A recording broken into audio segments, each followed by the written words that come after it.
hukuman moral, pengucilan sosial, dan cibiran masyarakat akan terus terjadi kepada orang-orang itu. Amunisi kritik Mahfud MD kembali dilontarkan. Kali ini, Cawapres nomor urut 3 ini menyindir Gibran Rakabuming Raka. Mahfud MD menyebut, sanksi sosial akan tetap berlaku terhadap pihak yang dinilai melanggar kode etik. Sindiran ini dikeluarkan Mahfud dalam acara Tabrak Prof saat ada yang bertanya soal peluang Cawapres nomor urut 2 Gibran Rakabuming Raka didiskualifikasi karena pencalonannya terbukti melanggar etik. Mahfud menjawab dalam hukum formal, Gibran tak bisa didiskualifikasi, tetapi kasus ini cacat akan moral dan etika. Kan hukuman sosial di tengah masyarakat, hukuman moral juga. Anda tidak sah, gitu. Anda karena pertolongan angkel paman. Karena Anda ini merekayasa hukum. Itu adalah cibiran masyarakat yang tidak akan pernah terhapuskan selama hidupnya. Cibiran Mahfud dinilai Wakil Ketua TKN Prabowo Gibran Habibur Rahman salah alamat. Menurut Habibur Rahman, putusan DKPP terkait pelanggaran kode etik KPU tak ada hubungannya dengan Gibran karena hingga kini proses kampanye terus berlangsung. Saya agak sulit mencerna apa yang dimaksud Prof. Mahfud bahwa Mas Gibran akan mendapat cibiran seumur hidup. Karena baik secara hukum maupun secara etika nggak ada masalah sama sekali dengan pencalonan Mas Gibran ya. Kita kupas misalnya secara hukum baik putusan MK maupun putusan DKPP itu nggak ada hubungan dengan Mas Gibran. Putusan MK itu kan dianggap publik sebagai putusan yang sangat tidak adil karena menjatuhi hukuman kepada Anwar Usman padahal tidak ada bukti terjadinya intervensi. Lalu putusan DKPP justru memperkuat legitimasi Mas Gibran karena di pertimbangan hukumnya disebutkan bahwa KPU harus melaksanakan putusan MK nomor 90 itu sejak pemilu 2024. Pencalonan Gibran Rakabuming Raka memang menuai kontroversi. Pasca putusan MK yang menyebut Hakim Anwar Usman melanggar kode etik dalam pengabulan gugatan batas usia Capres-Cawapres. Tudingan cacat etik pun semakin merebak setelah Ketua KPU Hasyim Asyari dinyatakan melanggar kode etik karena menerima pendaftaran Gibran sebagai Cawapres. Tim Liputan, Kompas TV. Ya, bagaimana memaknai sindiran Mahfud dan sejauh apa hal ini akan berpengaruh pada elektabilitas? Kita akan membahas bersama pengamat politik Undip Triyono Lukmanto. Selamat malam, Mas Triyono. Selamat malam, Mbak.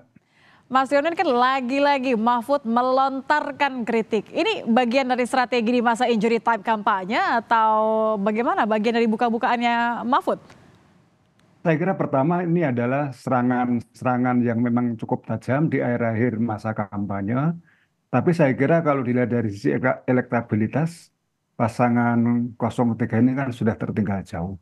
Yang kedua saya kira adalah evaluasi kritis terhadap kehadiran Gibran dalam pencalonan wakil presiden sekarang ini. Bahwa Gibran dianggap ya atau dinilai cacat secara moral, cacat secara etik, dan sebagainya karena dibantu oleh Anwar Usman yang berstatus sebagai pamannya. Saya kira ini menjadi dua hal yang bisa menyatu ya sehingga Mahfud MD saya bilang bahwa ini seumur hidup nanti akan dilekatkan pada sosok Gibran. Bahkan artinya dari hulu ke hilir, dari sejak lahir sampai nanti Gibran secara definitif jadi wakil presiden, cemoohan, ejekan dan sebagainya itu akan tetap ada, akan tetap lekat. Apalagi salah satu media yang sangat berpengaruh dan itu kemudian juga banyak diresonansi ya, banyak digaungkan kembali. Misalnya anak haram konstitusi. Wah ini kan kejam sekali kata-kata ini. Anak haram konstitusi. Jadi ini anak terlarang secara konstitusi dan tidak layak untuk dan tidak baik untuk contoh gitu. Ini tapi perspektif ya, Mahfud semata, maaf Mas Triyono saya potong. Ini perspektif atau pernyataan Mahfud semata atau Anda juga berpikir seperti itu, mewakili banyak pihak? Kalau mewakili banyak pihak tentu saja yang jelas paslon 03 dan para pendukungnya atau koalisi pendukungnya, paslon 01 dan koalisi para pendukungnya. Dan tentu saja banyak berbagai sivitas akademika yang kemarin menyampaikan protes. Ini kan masih ngomong soal etika, ngomong soal moralitas, ngomong soal politik yang harus betul-betul bersih dan sebagainya. Tapi secara real politik semuanya sudah berjalan dan kita tinggal menunggu waktu kurang dari seminggu untuk melakukan pemungutan suara. Jadi apakah ini akan berpengaruh pada elektabilitas Gibran? Rasa-rasanya kok juga tidak ya Mbak ya. Bahwa ini kalau disemburkan setiap hari pun rasa-rasanya juga tidak mempan gitu ya. Jadi memang ini sudah terbentuk yang dinamakan strong voters ya. Para pemilih yang kuat, yang apa namanya, yang sudah begitu mapan, begitu yakin akan pilihannya. Jadi masing-masing sudah punya pilihan masing-masing dan apa yang disampaikan itu adalah menjadi semacam confirmation bias.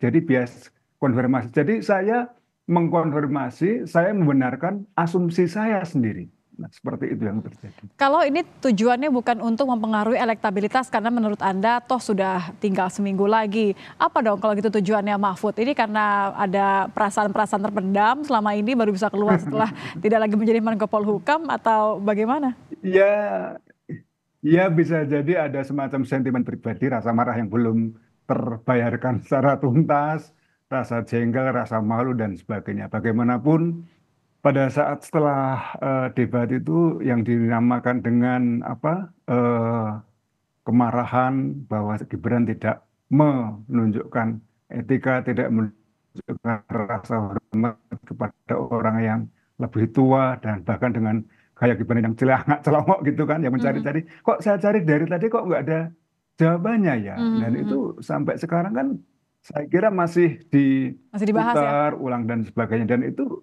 masih menjadi pembahasan dan masih menjadi bahan, ya mungkin bukan hanya Pak Mahfud sendiri, tapi juga para pendukungnya betul-betul, ini anak kok kurang ajar, kok tengil banget sih gitu loh. Kok tidak punya sopan santun. Nah, antara sopan santun dan etika kemudian menjadi satu. Kalau kita ngomong etika, itu ngomong moralitas. Tapi kalau ngomong sopan santun, ngomong etiket. Kepantasan berperilaku, kepantasan untuk menghormati orang lain itu adalah etiket. Nah, Gibran dianggap dua-duanya melanggar. Secara etiket, sopan santun tidak bagus, secara etika dia sudah melanggar norma itu.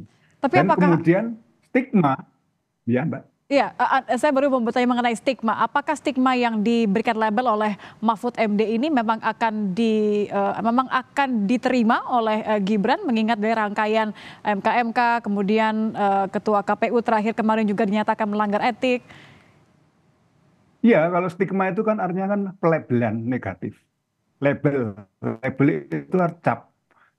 Seperti orang dicap, wah dia pembunuh bayaran, dia orang berdarah dingin dan sebagainya.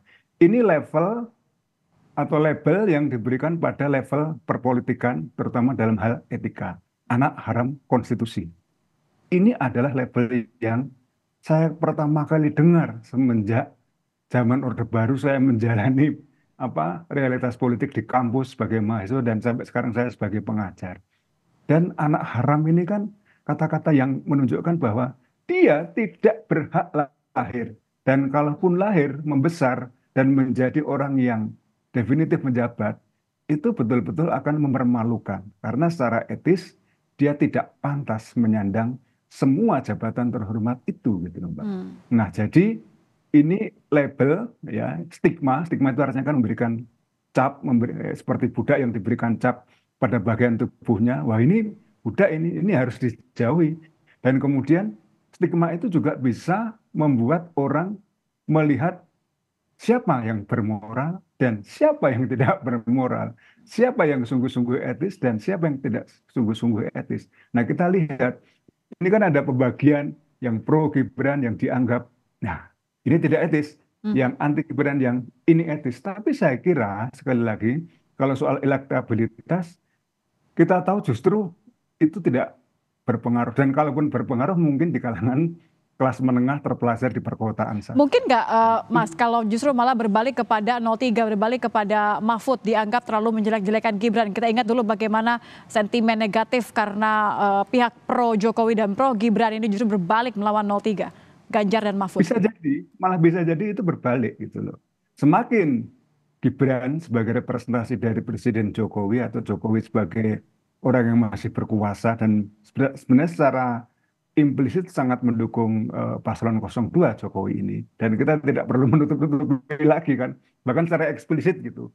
malah berbalik dan menunjukkan bahwa dengan model-model pernyataan Pak Mahfud yang kelihatan marah, kelihatan emosional, kelihatan begitu murka, itu malah merugikan karir Pak Mahfud sendiri ya, yang nanti juga orang akan melihat ternyata Pak Mahfud kalau marah seperti itu ya, misalnya seperti itu juga.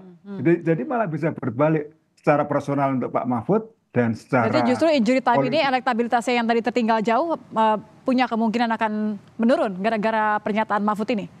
sangat mungkin, Mbak. Karena kalau kita lihat tren dari berbagai apa namanya survei opini publik, survei terakhir tentang elektabilitas, misalnya dari Populi Center, ternyata trennya memang paslon 03 ini menurun. Tapi harus kita lihat juga apakah ini punya dampak akan naikkan, tapi saya kira tidak signifikan. Dan kalaupun memiliki dampak secara politis adalah dampak semakin meyakinkan bahwa para pendukung 03 akan memilih Pak Ganjar dan Pak Mahfud. Itu saja saya kira. Jadi yang mendukung semakin yakin begitu ya, kurang lebih ya. Iya, saya kira di era yang sekarang ini orang mencari pembenaran pernyataan. Saya sudah punya keyakinan akan memilih paslon tertentu dan saya akan mencari berbagai pendapat yang membenarkan pilihan politik saya itu. Seperti itu. Truth. Baik, terima kasih Triyono Lukmanto. Mas Riono, pengamat politik Undip sudah bergabung bersama kami di Kompas Malam. Selamat malam, Mas. Selamat malam, Mbak.